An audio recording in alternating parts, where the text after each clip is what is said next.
അവർ ഈ തെളിവുകൾ മൊത്തം ഈ പറഞ്ഞ വിനുവിന്റെ ഫോണിലേക്കും അയച്ചിട്ടുണ്ടായിരുന്നു. അവരെല്ലാം കൂടെ ചേർന്നിട്ട് എൻ്റെ അടുത്ത് അന്ന് അങ്ങനെ പറയാൻ പറഞ്ഞത്, ചെയ്യാൻ പറഞ്ഞതെന്ന് പറഞ്ഞിട്ടാണ് അത് പറഞ്ഞത്. ആ വിനുകുമാറുമായിട്ട് പുള്ളി കുറെ തെളിവുകളും കാര്യങ്ങളും ഒക്കെ കൊടുത്തിട്ടുണ്ടായിരുന്നു വിനുകുമാറിന്റെ കയ്യിൽ. ഞാൻ ബെന്നി ബെഹനാൻ സാറും ഒക്കെ നല്ല അടുപ്പമാണെന്നാണ് അവർ ധരിച്ചിരുന്നത്. എന്റെ അറിവിൽ ആ സ്ത്രീയെ അവിടെ നിന്ന് പറഞ്ഞു വിടുകയും ഒക്കെ ചെയ്തിരുന്നു.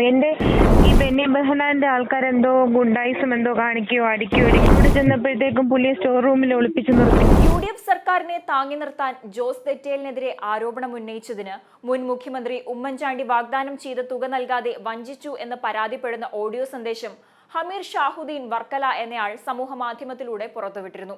ഈ വിഷയത്തിൽ M5 ന്യൂസുമായി സംസാരിക്കവെയാണ് പരാതിക്കാരി സരിത നായരോട് പറഞ്ഞ ചില ഞെട്ടിക്കുന്ന വിവരങ്ങൾ സരിത നായർ പുറത്തുവിട്ടത്.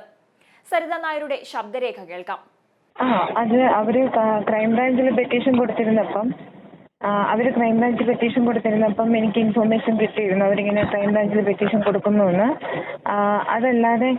അതല്ലാതെ സംഭവം എന്ന് പറഞ്ഞാല് ഈ ലേഡി എന്നെ വന്ന് കണ്ട് എങ്ങനെയെങ്കിലും ഞാൻ ബെന്നി ബെഹനാൻ സാറും ഒക്കെ നല്ല അടുപ്പമാണെന്നാണ് അവർ ധരിച്ചിരുന്നത്. അപ്പോൾ അവര് എൻ്റെ അടുത്ത് വന്നിട്ട് എങ്ങനെയെങ്കിലും എൻ്റെ ബാക്കി പൈസ ഒന്ന് വാങ്ങിച്ചു തരാമോ എന്ന് ചോദിച്ച് സംസാരിച്ചിരുന്നു. പക്ഷേ ആക്ച്വലി ഞാൻ ആ സമയത്ത് സോളാർ കമ്മീഷൻ നടക്കുന്നത് കൊണ്ട് ഗവൺമെന്റിന് എതിരെ ഉള്ള തെളിവുകളാണ് ഞാൻ സോളാർ കമ്മീഷനിൽ കൊടുത്തോണ്ടിരുന്നത്. ആ സമയത്ത് UDF ആയിരുന്നല്ലോ. അപ്പം അവർക്കത് മനസ്സിലായി തുടങ്ങിയ സമയമായിരുന്നില്ല. അതുകൊണ്ട് ഞാൻ പറഞ്ഞു എനിക്ക് തൽക്കാലം അതിനകത്ത് ഇടപെടാൻ സാധിക്കുകയില്ല. ഞാൻ ഈ വിഷയമൊക്കെ ഞാൻ നേരത്തെ അറിഞ്ഞതാണ്, പക്ഷേ എനിക്കതിനകത്ത് ഇടപെടാൻ സാധിക്കുകയില്ല എന്ന് ഞാൻ പറഞ്ഞതാണ്. എന്റെ അറിവിൽ ആ സ്ത്രീയെ അവിടെ നിന്ന് പറഞ്ഞു വിടുകയും ഒക്കെ ചെയ്തിരുന്നു. എന്റെ കൂടെ ഉണ്ടായിരുന്ന എന്റെ റിലേറ്റീവ് ഉണ്ടായിരുന്നു, വിനുകുമാർ എന്ന് പറഞ്ഞിട്ട്. ആ വിനുകുമാറുമായിട്ട് പുള്ളി കുറെ തെളിവുകളും കാര്യങ്ങളും ഒക്കെ കൊടുത്തിട്ടുണ്ടായിരുന്നു വിനുകുമാറിന്റെ കയ്യിൽ. അവര് സംസാരിക്കുന്നത്, അതായത് അവര് ബെന്നി ബെഹനാനുമായിട്ടും പിന്നെ 2-3 മുൻനിര രാഷ്ട്രീയ നേതാക്കളുമായിട്ട് അന്ന് സംസാരിക്കുന്ന ഇൻഫർമേഷൻ കൊടുത്തിട്ടുണ്ടായിരുന്നു. അവരെ വീട്ടിൽ നിന്ന് ഒഴിവാക്കിയിരുന്നു. ഞാൻ താമസിച്ചിരുന്ന ഫ്ലാറ്റിന്റെ തൊട്ട് മേലിലുള്ള ഫ്ലാറ്റാണ് അവര് ആദ്യം വിലയ്ക്ക് വാങ്ങിച്ചിരുന്നത്. അപ്പൊ അവിടെയും ബാങ്ക്രപ്റ്റ് എന്തോ ആയിട്ട് അവരെ അവിടെ നിന്നും ഇറക്കി വിട്ടിട്ടുണ്ടായിരുന്നു. ഈ ബെന്നി ബെഹനാന്റെ ആൾക്കാരെന്തോ ഗുണ്ടായിസം എന്തോ കാണിക്കുകയോ അടിക്കുകയോ എന്തോ ചെയ്തിട്ട് വലിയ ഇഷ്യൂ ഉണ്ടായിട്ടുണ്ടായിരുന്നു. അതൊക്കെ നമ്മൾ അവിടെ ഉണ്ടായിരുന്നപ്പോ തന്നെയാണ്. അത് സോളാർ കേസിന്റെ ഡിപ്പോസിഷൻ ഇല്ലേ, മറ്റേ സോളാർ കമ്മീഷൻ റിപ്പോർട്ടിംഗ് ഉണ്ടല്ലോ, അതിന്റെ ഭാഗമായിട്ട് നമ്മളുടെ മൊഴി രേഖപ്പെടുത്തുന്ന സമയത്താണ് അങ്ങനെ സംഭവിച്ചത്. ആ കുട്ടി പറഞ്ഞത് ബെന്നി ബെഹനാൻ പൈസ തിരിച്ചു ചോദിച്ചു. ആ ബെന്നി ബെഹനാന്റെ വീട്ടിൽ ഈ കുട്ടി പോവുകയൊക്കെ ചെയ്യാറുണ്ടായിരുന്നു പൈസയ്ക്ക് വേണ്ടി. ഇവൻ അന്നത്തെ ക്ലിഫ് ഹൗസിലും വന്നിട്ടുണ്ടായിരുന്നു. അന്ന് UDF മിനിസ്ട്രി ആയിരുന്നല്ലോ, അവിടെയും ചെന്നിട്ടുണ്ടായിരുന്നു. അതിനെ തുടർന്ന് പുള്ളിക്കാരി ഒരു പത്രസമ്മേളനമൊക്കെ TV-യിൽ നടത്തിയത് ഞാൻ കണ്ടിരുന്നല്ലോ. അവിടെ ചെന്നപ്പോഴത്തേക്കും പുള്ളിയെ സ്റ്റോർ റൂമിൽ ഒളിപ്പിച്ചു നിർത്തി എന്നൊക്കെ പറഞ്ഞിട്ട് ഇതിന് മുമ്പ് ഒരു പത്രസമ്മേളനം ഉണ്ടായിരുന്നു TV-യിൽ.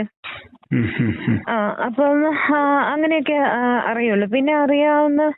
പിന്നെ എനിക്ക് വ്യക്തമായിട്ട് അറിയാവുന്ന ഇൻഫർമേഷൻ എന്ന് പറയുന്നത് ഈ കുട്ടിയെ വീട്ടിൽ നിന്ന് എക്സ്പെൽ ചെയ്തു എന്നുള്ളതാണ് അറിയാൻ കഴിഞ്ഞിട്ടുള്ളത്. കുട്ടി പറഞ്ഞ പേര് CP മുഹമ്മദ്, പിന്നെ PC ജോർജ്, പിന്നെ കുഞ്ഞാലിക്കുട്ടി സാറിന്റെ ഏതോ ബന്ധു എന്നെന്തോ, എനിക്ക് പേരൊന്നും എനിക്ക് ഓർമ്മയില്ല. ബന്ധു എന്തോ പറഞ്ഞിട്ട് ഒരാള്. അങ്ങനെ കുറെ പേരുടെ പേര് ആ കുട്ടി പറയുന്നുണ്ടായിരുന്നു. ഇവരുടെ അടുത്തൊക്കെ ഞാൻ പോകാറുണ്ട്, എനിക്ക് പൈസ വേണം. ഇവരെല്ലാം കൂടെ ചേർന്നിട്ട് എൻ്റെ അടുത്ത് അന്ന് അങ്ങനെ പറയാൻ പറഞ്ഞത്, ചെയ്യാൻ പറഞ്ഞതെന്ന് പറഞ്ഞിട്ടാണ് അത് പറഞ്ഞത്. പിന്നെ അന്ന് ആ കുട്ടി ചെയ്ത കാര്യം കറക്റ്റ് അല്ലാത്തത് കൊണ്ട് നമുക്കതിനകത്ത് സപ്പോർട്ട് ചെയ്യാൻ പറ്റത്തില്ലല്ലോ, അറിയാമല്ലോ കാര്യം. അപ്പോൾ അങ്ങനെ ഒരു സിറ്റുവേഷൻ വന്നുകൊണ്ട് നമുക്കൊന്നും ചെയ്യാൻ പറ്റില്ല. അതാണ് അന്ന് ഒന്നും പറയാൻ പറ്റാത്ത അവസ്ഥയായിരുന്നു. ഞങ്ങൾക്ക് അല്ലെങ്കിൽ തന്നെ ഇടപെടാൻ പറ്റില്ല അതിനകത്ത്. അവരന്ന് കുറെ തെളിവുകൾ കൊടുത്തിരുന്നു. ഞങ്ങൾ സോളാർ കമ്മീഷനിൽ പോകുന്ന സമയത്ത് ഇതും കൂടെ സബ്മിറ്റ് ചെയ്യണം, കമ്മീഷന് മുമ്പിൽ സബ്മിറ്റ് ചെയ്യണം എന്ന് പറഞ്ഞിട്ട് അവർ ഈ തെളിവുകൾ മൊത്തം ഈ പറഞ്ഞ വിനുവിന്റെ ഫോണിലേക്കും അയച്ചിട്ടുണ്ടായിരുന്നു. റീസെന്റ് എന്താണ് അന്ന് അവരുടെ കയ്യിലേക്കാണ് കൊടുത്തിട്ടുണ്ടായിരുന്നത്. അപ്പൊ ഞാനത് നോക്കിയിട്ട് എൻ്റെ അടുത്ത് ഇവര് സംസാരിച്ചപ്പോൾ ഞാൻ പറഞ്ഞതെന്ന് വെച്ചാൽ അത് എൻ്റർലി ഡിഫറെന്റ് ആയിട്ടുള്ളൊരു കേസാണല്ലോ. നമുക്ക് നമ്മുടെ കാര്യമല്ലേ പറയാൻ പറ്റുള്ളൂ സുഹൃത്തെ. ഇപ്പൊ എനിക്ക് എന്റെ എക്സ്പീരിയൻസിനകത്തുള്ള വിഷയങ്ങളല്ലേ എനിക്ക് സംസാരിക്കാൻ സാധിക്കുകയുള്ളൂ. അല്ലാതെ ഞാൻ എന്തെങ്കിലും പറഞ്ഞാൽ തന്നെ അത് വലിയ ഇഷ്യൂ ആവില്ലേ? അങ്ങനെ ഇടപെടുന്നത് ശരിയല്ലല്ലോ. അതുകൊണ്ട് ആ കുട്ടിക്ക് ഇടപെടാനുള്ള ഫോറം ഉണ്ടായിരുന്നല്ലോ, അത് ഇടപെട്ടിട്ടില്ല. എല്ലാവരെയും ബന്ധപ്പെട്ടു എന്ന് പറഞ്ഞാണ് ഞാൻ മനസ്സിലാക്കിയിട്ടുള്ളത്. അല്ലാതെ മറ്റു കാര്യങ്ങളൊന്നും എനിക്ക് അതിനെപ്പറ്റി അറിയില്ല. അന്ന് ശരി. ഒരുപാട് പേരെടുത്ത് ഇവർ ബന്ധപ്പെട്ടിരുന്നു എന്ന് പറഞ്ഞിട്ടുണ്ടായിരുന്നു. അവര് തന്നെയാണ് നേരിട്ട് സംസാരിക്കേണ്ടത്. കാര്യം അവരുടെ എക്സ്പീരിയൻസ് പറയാൻ അവർക്ക് മാത്രമേ കഴിയുള്ളൂ. പിന്നെ എന്നെ സംബന്ധിച്ച് എന്റെ അടുത്ത് അന്ന് സംസാരിച്ചിരുന്നോ എന്ന് ചോദിച്ചാൽ യെസ്, സംസാരിച്ചിരുന്നു. അതെനിക്ക് ഡിനേ ചെയ്യേണ്ട കാര്യമില്ല. കാര്യം നമ്മള് കള്ളം പറഞ്ഞിട്ടൊന്നും നേടാനില്ലല്ലോ.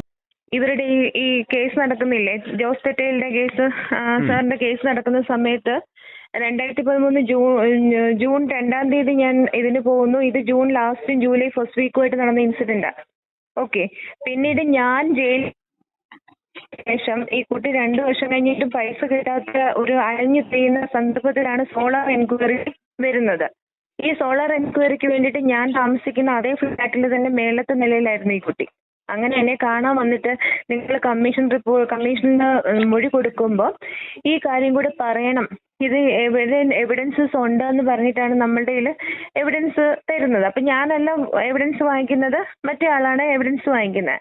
അപ്പം ഞങ്ങൾക്ക് കമ്മീഷന്റെ തിരക്കുകൾ ഉള്ളത് കൊണ്ട് ഞാനിത് എൻ്റെ അടുത്ത് സംസാരിച്ചപ്പോൾ ഞാൻ എടുത്തൊരു തീരുമാനം എന്ന് പറഞ്ഞാൽ കുറച്ച് വിഷയങ്ങൾ നമ്മുടെ ഭാഗത്തു തന്നെ ഒരുപാട് കാര്യങ്ങൾ നമുക്ക് പറയാനുണ്ട്. ഇത് നമ്മളുമായിട്ട് ഡയറക്റ്റ്ലി ബന്ധപ്പെട്ട വിഷയങ്ങളല്ല, ഇതൊരു കോൺസ്പിറസിയാണ്. അതായത് സോളാർ കേസ് മറയ്ക്കാൻ വേണ്ടി യൂസുകാർ കൊണ്ടുവന്ന ഒരു സംഭവമായിട്ടാണ് ആ കുട്ടി ഇത് പറയുന്നത്.